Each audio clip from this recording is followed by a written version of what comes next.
j'ai 20 minutes, c'est ça? Oui, vous inquiétez pas. Donc bonjour, je suis en train d'enregistrer mon exposé, mais t'inquiète, c'est juste ma tête, celui-là.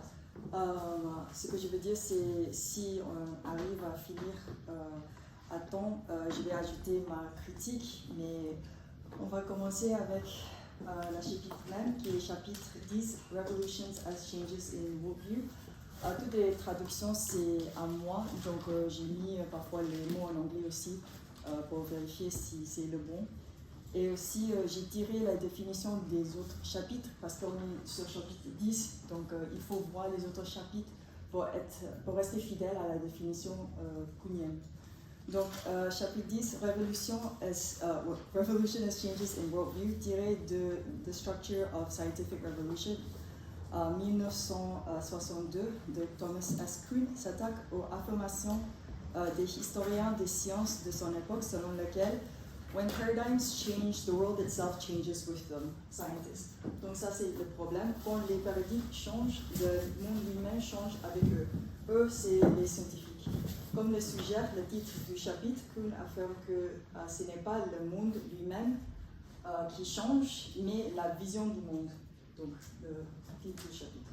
Cet argument précis de Kuhn s'inscrit dans la question plus large de savoir comment on doit comprendre le progrès scientifique. L'ancienne image dominante de la science, selon Kuhn, était qu'elle devait être comprise comme un développement par accumulation, development by accumulation, c'est-à-dire des ajouts successifs et les obstacles qui entravent leur accumulation. Toutefois, cette vision implique que la science serait un produit d'idiosyncrasie humaine. Par exemple, comment doit-on qualifier la dynamique aristotélicienne? Considérée comme dépassée, out of date, n'orientant plus la pratique actuelle, doit-on la juger comme non scientifique? Et pourtant, peut-elle vraiment être jugée non scientifique, unscientific, simplement parce qu'elle a été écartée, discarded, alors qu'elle a conduit à la science telle que nous la connaissons aujourd'hui? Autrement dit, bien que la communauté scientifique ait dépassé ces théories, il serait impossible de retracer de manière complète l'histoire du développement scientifique sans ses erreurs ou superstitions. Kuhn propose une nouvelle image de la science qui doit être comprise en termes de paradigme, c'est-à-dire selon un modèle épisodique qui isole des événements des progrès scientifiques ou des révolutions. L'implication de ces nouveaux modèles est que la science ne doit pas être seulement comprise selon le contexte de découverte, c'est-à-dire le processus descriptif et factuel des découvertes, mais qu'elle doit aussi prendre en compte le contexte de justification, c'est-à-dire ces aspects normatifs comme les standards et les méthodes qui évaluent les informations en fonction de normes épistémiques. En bref, cela explique comment quelque chose peut être qualifié ou non comme légitimement scientifique. L'argument affiné de Kuhn peut être expliqué en analysant la dernière phrase du chapitre qui est After a revolution, scientists work in a different world. Après une révolution, les scientifiques travaillent dans un monde différent. Examinons maintenant chaque concept et la manière dont ces conséquences clarifient ce que Kuhn attend par monde différent. Donc, on va progresser avec ces concepts pour arriver à ce qu'il veut dire par monde différent. Premièrement, révolution. Qu'est-ce qu'une révolution? Une révolution est simplement un changement de paradigme. Un paradigme, selon Kuhn, se caractérise par deux éléments. Premièrement, il est suffisamment sans précédent, sufficiently unprecedented, c'est-à-dire suffisamment inédit, novel, pour attirer la scientifique loin des modes concurrents d'activité scientifique. Il convient de noter l'idée de mode d'activité qui varie selon les standards qui guident la manière dont un scientifique travaille et la manière dont il ou elle a été formé. Deuxièmement, un paradigme est suffisamment ouvert, sufficiently open-ended, c'est-à-dire qu'il accompagne de toute une série de problèmes à résoudre pour le groupe de spécialistes concernés. Acquérir un paradigme selon Kuhn, revient à acquérir un critère de choix des problèmes dont on peut être assuré qu'ils ont une solution. C'est-à-dire une manière que l'on peut comprendre que les révolutions sont déclenchées par une crise. Lorsque la nouveauté n'émerge qu'avec difficulté, manifestée par la résistance sur un arrière-plan constitué d'attente. Autrement dit, ce qui déclenche une révolution est le moment où un paradigme scientifique est jugé avoir atteint sa limite dans sa capacité à résoudre les problèmes, c'est-à-dire une science qui n'explique plus. En reprenant l'essence politique du mot, une révolution est inaugurée par un sentiment croissant que les institutions existantes ne répondent plus de manière adéquate aux problèmes posés par un environnement qu'elles ont en partie créé. Cette phrase est significative car elle explique comment on peut naïvement croire qu'un changement d'institution, paradigme, entraîne un changement d'environnement au monde, puisque les deux semblent en surface intrinsèquement liés. Donc on passe pour le scientifique, the scientist. Que se passe-t-il pour un scientifique, une scientifique lors d'une révolution? Dit simplement, il ou elle est rééduqué. La rééducation implique l'abandon de son ancienne formation pour en adopter une nouvelle. Le passage dans l'ensemble de traditions scientifiques à un autre conduit à un changement de perspective. L'argument principal avancé par Kuhn à propos de cette perception est sa critique de la notion de l'expérience immédiate, immediate experience. L'expérience immédiate est comprise comme les caractéristiques perspectives qu'un paradigme met en avant et qui livre leur régularité presque au premier regard. Autrement dit, contrairement à l'idée que ce serait de la donnée brute, raw data or brute evidence, l'évidence immédiate doit être comprise comme ce que Kuhn appelle expérience incarnée par le paradigme, paradigm embodied experiences. Cela signifie simplement que le ou la scientifique perçoit le monde à travers un paradigme présupposé qui incarne une multitude d'attentes qui cessent de fonctionner lorsqu'elles sont affreintes. La conséquence de cet argument est que Kuhn remet en question la capacité des scientifiques à avoir une vision objective du monde. Aucun langage ainsi limite au compte rendu d'un monde entièrement connu à l'avance ne peut produire de simples rapports neutres et objectifs sur les données.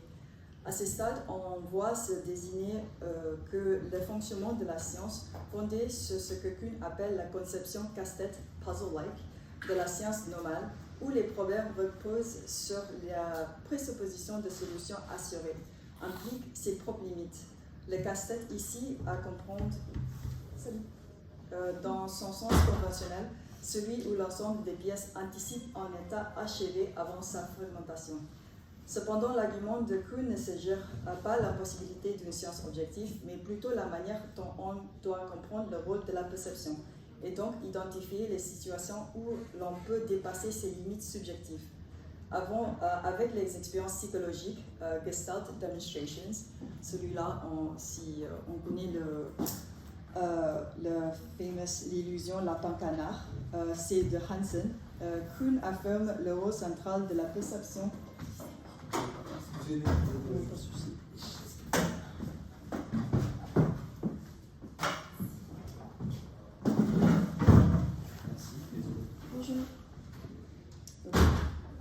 Kuhn affirme le rôle central de la perception dans le développement scientifique. Donc, qui voit un lapin? Ok, canard. Non, pas du tout. Ok, c'est le canard qui a bien mangé. C'est mieux. Il est couché sur le dos. Oui, c'est plutôt ça. Parce qu'il y a une autre qui est de Wittgenstein, pour moi, c'est un peu difficile. Je vois toujours un canard, presque jamais un lapin. Donc ça, c'est plutôt, avec ça peut être l'herbe ou l'eau. Donc peut-être on peut s'accrocher avec ça. Mais avant, on a un peu freudienne, normalement on a une troisième image, et pour l'instant, normalement on a deux. Ok, donc je continue. Ok, l'exemple le plus connu de l'illusion lapin-canard, Rabbit Duck, qui montre une image ambiguë pouvant être interprétée comme un lapin ou comme un canard. À travers cette analogie, on comprend que les mêmes faits, les lignes, peuvent être interprétées différemment selon la manière dont un scientifique a été formé. Toutefois, Kuhn insiste que ces visions ne sont pas fixes. En adoptant un autre paradigme, on peut apprendre à voir comme canard ce qui auparavant apparaissait comme lapin, et inversement. Cette inversion a lieu dans un flux d'expérience, flux of experience, car apprendre quelque chose signifie changer sa signification. Par exemple, on peut aimer créer de l'art, mais l'expérience change selon ce qu'on le fait pour s'exprimer ou pour gagner de l'argent. L'activité reste la même, mais la vision qui l'accompagne change. Donc, on dépasse pour le mot work, donc c'est le côté normatif.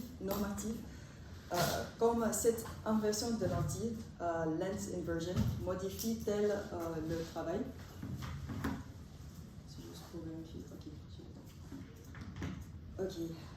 En assignant ce qui était auparavant anormal, anomalous, que ce soit l'association de l'art à l'agent plutôt qu'à l'expression de soi, ou l'illusion du lapin canard donnant à voir tantôt l'une, tantôt l'autre figure, ou encore les deux en alternance, Kuhn affirme que ces changements dans le champ visuel a réagi sur le champ lui-même et l'a modifié. Pourtant, cela ne signifie pas que les faits changent, mais plutôt le nouveau phénomène, new phenomena, auparavant ignoré ou inaperçu un signe, fait son apparition.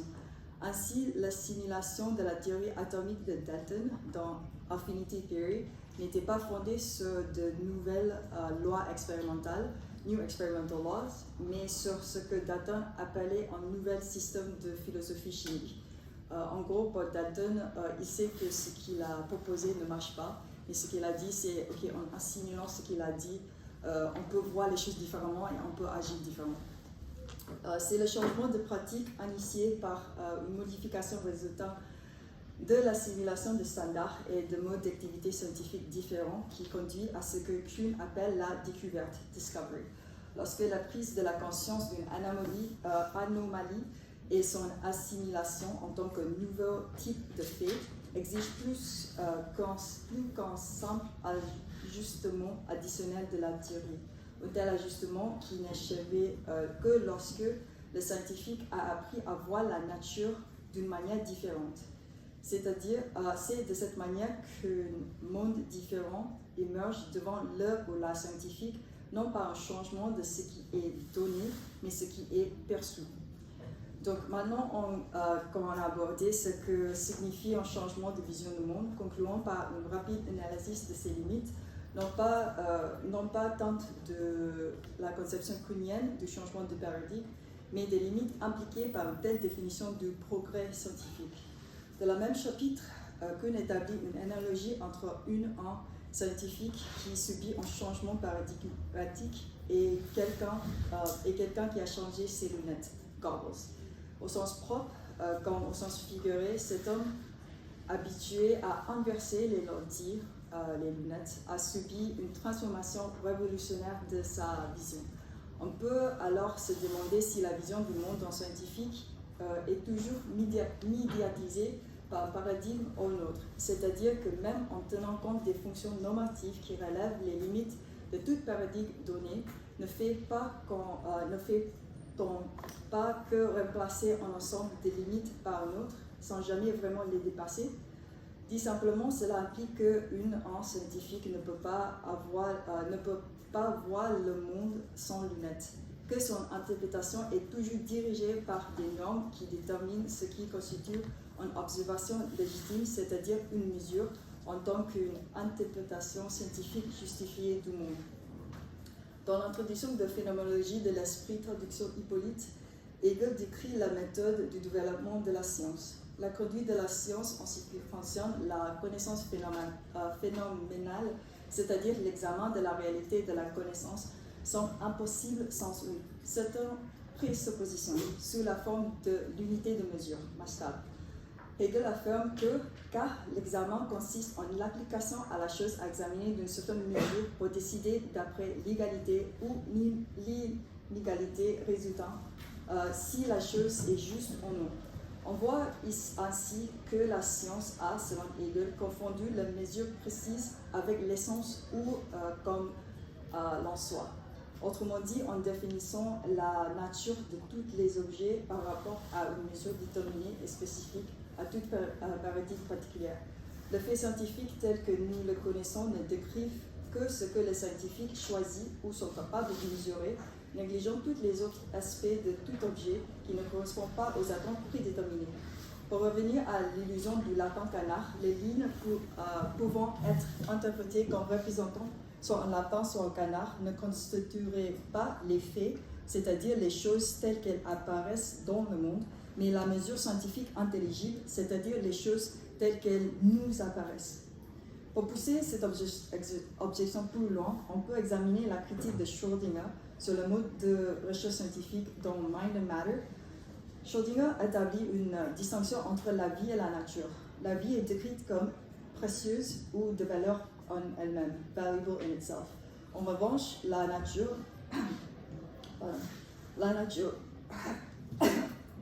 c'est difficile à le penser.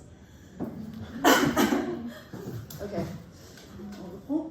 Ok, en revanche, la nature n'a aucun respect pour la vie, has no reverence towards life, et traite la vie comme si c'était la chose la plus dénuée de valeur au monde.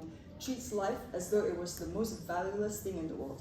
Schrödinger insiste ensuite sur le fait que les valeurs, c'est-à-dire le bien et le mal, n'existent pas dans la nature, mais que c'est la pensée qui les crée. Thinking makes it so. Cet aphorisme apparemment trivial au sujet implicitement la primauté de l'intellectus intelligence sur le reste, chose, dans la détermination de la nature des choses et par conséquent met en lumière le moteur principal de la recherche scientifique, à savoir la primauté de l'utilité. Schrödinger insiste en tel écart de mode d'être en informant que contrairement à la vie, la nature n'agit pas par des fins. Nature does not act by purposes. On voit ainsi que la science telle qu'on l'a analysée s'inscrit dans le cadre normatif visant à établir un fondement légitime de la connaissance phénoménale dans une perspective de progrès et de développement, tandis que la science tente, à travers ses activités, de compléter une image fragmentée en produisant davantage des connaissances de découverte et des solutions. Schrödinger soutient que nous nous trompons dans le cadre de notre représentation du monde. Il n'y a que des liens de causalité. We are mistaken within the frame of the world picture. In it, there is only causal linkage. Autrement dit, toute tentative d'expliquer la nature ne vise en réalité que à l'expliquer la vie. C'est-à-dire la nature obscurcie par la présupposition de la science et par ses principes directeurs, qui, bien qu'il est utile par rapport à son désir sincère de prédire les faits, en établissant les liens causaux afin de compléter une image qu'elle a prédéterminée, n'offre en fin de compte aucune représentation du monde tel qu'il est véritablement.